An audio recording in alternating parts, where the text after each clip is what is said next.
អ្នកកើតឆ្នាំខាលនៅក្នុងឆ្នាំ2026ខាងមុខហ្នឹងក៏ឆ្នាំមួយដែលហេងខ្លាំងបាទក៏ហេងខ្លាំងដែរអញ្ចឹងខ្ញុំសូមជំរាបប្រាប់នាងទឹកស៊ីថាបាទកូនស្រីគឺកូនកើតឆ្នាំខាលនៅក្នុងឆ្នាំ2025ឥឡូវហ្នឹ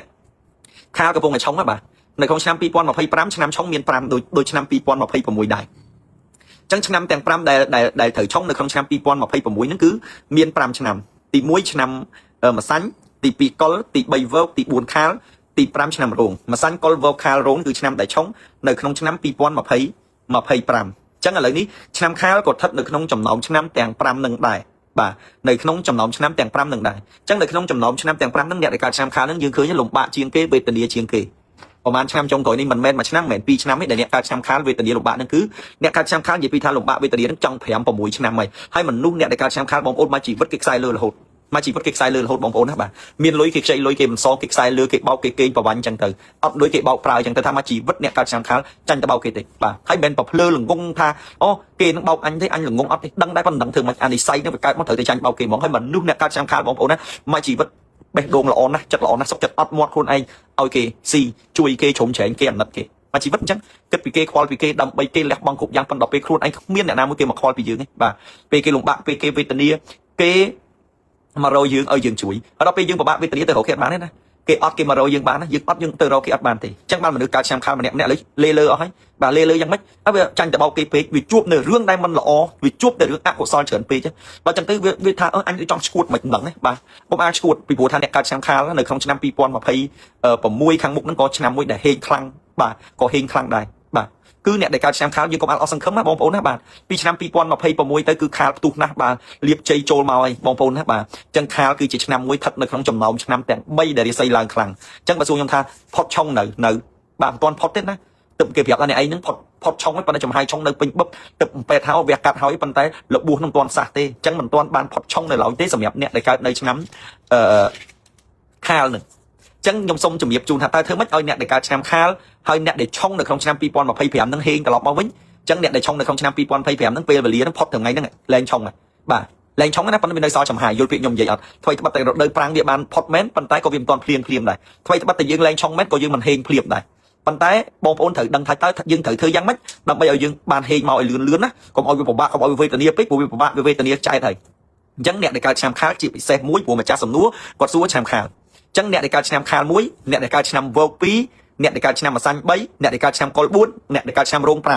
ឆ្នាំទាំង5ហ្នឹងត្រូវលាងសើយចេញហេតុអីបានឲ្យលាងសើយព្រោះវាសើយឆ្អែតទៅប្រហែលឆ្នាំហ្នឹងចឹងឲ្យលាងសើយចេញទៅក្រោយទៅពីលាងសើយរួចហើយគឺយើងអស់សើយគឺយើងអស់ចង្រៃគឺយើងហេងចឹងលាបជ័យទាំងឡាយគឺចាប់ដើមចូលមកហើយព្រោះយើងលាងកុំជំរះនៅរឿងអាក្រក់ចេញអស់ហើយហ្នឹងវាបានដូចយើងឃ្លានបាយណាស់គេរៀបសិតមកហូបវាំងឲ្យយើងស៊ីហើយដៃយើងប្រឡាក់លាបមួកយើងអត់អាចទៅកាន់មកហូបទាំងអស់ហ្នឹងយកមកទទួលទានបានទេចឹងលាបជ័យវាចូលមកបន្តកតុយគ្នាហើយឆ្នាំទាំង5ហ្នឹងប៉ុន្តែយើងយកអត់បានណាខុសនេះខុសនោះខ្វៀងតិចតួចយកមិនបានមូលហេតុមកពីយើងនឹងវាសើយវាចង្រៃហ្នឹងហើយចឹងបានគេឲ្យយើងលាងសើយចេញដើម្បីជំរះនៅសើយចង្រៃចេញអស់ហើយយើងនឹងផ្ទុះលាបមកវិញចឹងគ្រាន់តែលាងសើយចេញឆ្នាំខាលហ្នឹងផ្ទុះលាបឆ្នាំកុលហ្នឹងផ្ទុះលាបឆ្នាំរោងហ្នឹងផ្ទុះលាបឆ្នាំម្សាញ់ហ្នឹងផ្ទុះលាបអញ្ចឹងលាងសើយលាងយ៉ាងម៉េចអាហ្នឹងជាក្តីកង្វល់បាទ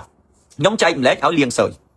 អញ្ចឹងបងប្អូនក៏លាងសើយទៅប៉ុន្តែដឹងថាលាងយ៉ាងម៉េចឲ្យវាត្រូវពីព្រោះឥឡូវនេះរឿងលាងសើយហ្នឹងគេយកទៅធ្វើអាជីវកម្មច្រើនណាស់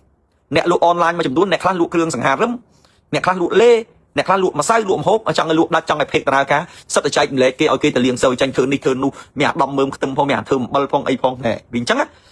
ខ្ញុំថាកុំយកចិត្តទុកដាក់បើគាត់ប្រកែគាត់ទៅធ្វើគ្រូក៏មិនមែនមកអង្គុយលក់គ្រឿងសង្ហារឹមទេបាទអញ្ចឹងការលាងសើយរបស់គេនេះគឺមានក្បួនមានខ្នាតរបស់គេណាអញ្ចឹងបានជាក្តីកង្វល់របស់ខ្ញុំលោកគ្រូមហាជុំខ្ញុំចែកម្លែកឲ្យភ័យខ្ញុំថាវទៅធ្វើលាងសើយទៅប្រេះទៅប្រាស់អញតែខ្យល់ងាប់លាងសើយទៅតាមស្អីណាយនៃនោះគេទៅលាងមិនត្រូវហ្នឹងមកបន្ទោសគ្រូមហាជុំទៀតថាអូលោកគ្រូមហាជុំហ្នឹងឲ្យគេទៅលាងសើយចេញឡើយអញខំលាងឲ្យក្រជាងមុនមកពីលាងមិនត្រូវអញ្ចឹងអាក្តីកង្វល់បែបហ្នឹងបានខ្ញុំលោកគ្រូមហាជុំហ្នឹងខ្ញុំបានរៀបចំនៅឈុតលាងសើយហ្នឹងរួចជាស្រេចតែម្ដងបងប្អូនយកប្រដាប់លាងសើយហ្នឹងពីខ្ញុំយកទៅលាងសើយដោយខ្លួនឯងទៅបាទអត់មានចំណាយអត់មានភ័យរឿងហត់រឿងលំបាករឿងវេទនាអីតទៅទៀតទេអញ្ចឹងយើងត្រូវលាងសើយចេញអញ្ចឹងការលាងសើយនេះគឺអត់ពិបាកទេណាបងប្អូនណាបាទលោកគ្រូបានរៀបចំហើយអញ្ចឹងណាដូចថាបងប្អូនអត់ចេះស្ងោរស៊ុបអញ្ចឹងណាលោកគ្រូលាយគ្រឿងរួចអស់ហើយលីងហ្មងយកទៅដាំទឹកស្ងោរឆ្ងាញ់យកហ្មងបាទកម្រិតទឹកកម្រិតសាច់កម្រិតអីដាក់គ្រឿងហើយយកទៅស្ងោរខ្លួនឯងទៅអាហ្នឹងអញ្ចឹងដូចការលាងសើយអញ្ចឹងអត់ឲ្យបងប្អូនភ័យព្រួយលំបាកអីទេគឺខ្ញុំគ្រូមហាជុំខ្ញុំរៀបចំនៅឈុតលាងសើយជាស្រេចបងប្អូនគ្រាន់យកទៅលាងសើយខ្លួនឯងទៅអត់ប្រកាន់ម៉ោងប្រកាន់ពេលស្រួលទេក្រោយលាងសើយយើងហេងហើយយើងមានយ័ន្តស្រូបលុយនៅក្នុងហ្នឹងទៀតណាបាទយ័ន្តស្រូបលុយយ័ន្តបោះបំណុលហ្នឹងយើងយកទៅដាក់ទៅគឺយើងហេងគឺយើងកាក់កបគឺយើងរីកចម្រើនមកវិញហើយអញ្ចឹងបងប្អូនដែលចង់បានឈុតលាងសើយនេះអាចទំនាក់ទំនងជាវនៅឈុតលាងសើយនេះពីលោកគ្រូបានណាបងប្អូនណាបាទ ចឹង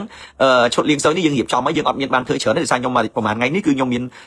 រវល់ខ្ញុំទៅមកពីស្រុកចិនទេបាទខ្ញុំទៅមកពីស្រុកចិនហើយដល់ពេលអញ្ចឹងទៅគឺខ្ញុំរៀបបាន10 20ឈុតដែរអញ្ចឹងអ្នកដែលចង់ឲ្យអស់សើយអស់ចង្រៃហេងឲ្យលៀបជ័យហូរចូលអាចជាវឈុតលៀងសើនេះពីលោកគ្រូមហាជុំយកទៅលៀងសើដោយខ្លួនឯងបានណាបងប្អូនណាបាទអញ្ចឹងសូមជូនពរជូនជ័យសិរីសួស្តីជូនដល់លោកអ្នកណាហើយជាវឈុតលៀងសើយកទៅលៀងសើចេញទៅគឺហេងគឺកាក់កបគឺរីកចម្រើនមកវិញហើយបងប្អូនកូនក្មួយទាំងអស់គ្នាជាទីគោរពបងប្អូនកូនក្មួយទាំងអស់គ្នាជាទីស្រឡាញ់ណាបងប្អូនណាបាទនៅក្នុងឆ្នាំ2026ខាងមុខនេះបងប្អូនប្រកាសជាចង់ធ្វើឲ្យគេហៅថាក្នុងផ្ទះយើងណាពោពេញទៅដោយធម៌ពលពោពេញទៅដោយសុភមង្គលក្នុងផ្ទះយើងពោពេញទៅដោយហេងហើយឈ្នះអស់មាសត្រូវហើយក៏កាក់កបមកពូជពងវងតកូលយើងរកស៊ីមានបានណាបងប្អូនហើយអស់គ្រោះអស់ភ័យទាំងឡាយទាំងពួងណាបងប្អូនអាចប្រកាសជាចង់បានបែបហ្នឹងអញ្ចឹងខ្ញុំអត់ចង់ឲ្យបងប្អូនពិបាកចិត្តទៀតទេខ្ញុំរៀបចំនៅឈុតប្រមូលទ្រព្យរំដោះគ្រោះលើករាសីឲ្យហេងមកផ្ទះហ្នឹងតែម្ដងជូនដល់លោកអ្នកអញ្ចឹងខ្ញុំរៀបចំជាយ័ន្តណាបងប្អូននេះគឺជាយ័ន្តស័ក្តិសិទ្ធិយ័ន្តសុខសប្បាយសម្រាប់ឆ្នាំ2026នេះបងប្អូនជាវយកទៅបិទនៅលើចរៀងផ្ទះក៏បានបិទនៅក្នុងផ្ទះក៏បាននឹងនាំមកនៅលៀបជ័យហេងកាក់កបអញ្ចឹងឆ្នាំ2026ផ្ទះយើងនឹងមានធម៌ពលគ្មានខ្មោចព្រាយបិសាចណាមកធ្វើបានត្រូវអីទេហើយជួយឲ្យយើងរកស៊ីមានបានលក់ដូរដាច់សុខសប្បាយនាំជ័យយ៉ាងមង្គលបាទអញ្ចឹងបងប្អូនអាចនេះណាបងប្អូនណាតំណាក់តំណងជាយ័ន្តមហាសុខសប្បាយនេះយកទៅដាក់នៅក្នុងផ្ទះរបស់បងប្អូនបានណាបងប្អូនណាបាទអញ្ចឹងដាក់យ័ន្តមហាសុខសប្បាយនេះទៅគឺបងប្អូននឹងហេតុនឹងកាក់កបឲ្យបាទដាក់កន្លែងលក់ដូរដាច់រកស៊ីមានបានដាក់កន្លែងធ្វើការក៏ល្អដាក់នៅផ្ទះក៏បានសុខសប្បាយទាំងអស់គ្នាអញ្ចឹងយ័ន្តនេះស័ក្តិសិទ្ធិណាស់ហើយមានវាឈុតរបស់វាទី1មានយ័ន្តនេះមួយបិទនៅផ្ទះរកស៊ីមានបានកាក់កបទី2មានកំរាលនេះគឺជាកំរាលលៀបកំរាលសំណាងណាបងប្អូនយើងដាក់នៅផ្ទះរបស់យើងក្រោយពីយើងដើរចូលផ្ទះមកត្រូវមានកំរាលនេះអញ្ចឹងកំរាលនេះគេហៅថាកំរាលលៀបសំណាងទ្របហូរចូលនេះកំរាលលៀបសំណាងទ្របហូរចូលអញ្ចឹងមានយ័ន្តនៅក្នុងនេះដល់ទៅ9យ័ន្តដែលជាយ័ន្តស័ក្តិសិទ្ធិអញ្ចឹងយកទៅដាក់នៅក្នុងផ្ទះរបស់យើងគឺយើងគ្រប់គ្នាយើងរៀបចូលផ្ទះយើងដើរជន់យ័ន្តនេះហើយបានយើងចូលផ្ទះយើងរៀបចេញទៅក្រៅយើងដើរជន់យ័ន្តនេះហើយបានយើងចេញទៅក្រៅអញ្ចឹងគឺលៀបជ័យនឹងចូលហើយថែមទាំងដេញនៅឧបទ្រពចង្រៃទៀតបាទយ័ន្តនេះស័ក្តិសិទ្ធិគ្រាន់ដើរជន់រឿងអាក្រក់គឺនឹងវិនិច្ឆ័យសាបសូន្យរឿងល្អគឺកាន់តែល្អអញ្ចឹងកម្រាលនេះគឺបកាយស័ក្តិសិទ្ធិវាមានជាឈុតវាបងប្អូនណាបាទគឺមានគេហៅថាយ័ន្តស័ក្តិសិទ្ធិជាមួយនឹងកម្រាលស័ក្តិសិទ្ធិយកទៅដាក់នៅក្នុងផ្ទះអញ្ចឹងយ័ន្តនេះយកទៅបិទនៅក្នុងផ្ទះបិទនៅកន្លែងណាក៏បានដែរចំណែកឯកម្រាលស័ក្តិសិទ្ធិនេះយើងយកទៅក្រាលនៅមាត់ទ្វារផ្ទះរបស់យើងបាទដាក់អញ្ចឹងទៅដើរចូលជន់ដើរចេញក៏ជន់ណាដូចកណាត់ជូតជើងអញ្ចឹងណាបាទដាក់ដូចកណាត់ជូតជើងអញ្ចឹងចិត្តបងប្អូនណាត្រូវការបងប្អូនអាចជាបានយើងរៀបចំបាន40ឈុតណាអត់មានអីច្រើនអត់មានអី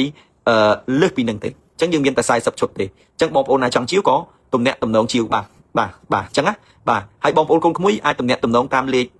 Telegram លោកគ្រូ070គុត29 29 38 070គុត29 29 38 099 40គុត8637 099 40គុត8637 099 40គុត8637លេខទាំងពីរនេះគឺជាលេខ Telegram ប៉ុន្តែអត់ឲ្យ call ទេឆាតទៅល្អជាង call ព្រោះលើកអត់តាន់ទេបាទលើកអត់តាន់ទេណាបាទលើកអត់តាន់ទេបើ call ទៅអាហ្នឹងលើកអត់តាន់ទេប៉ុន្តែបើឆាតដាក់ជាសំឡេងឬមួយសរសេរជាអក្សរក្រុមការងាររបស់យើងនឹងព្យាយាមឆ្លើយឲ្យអស់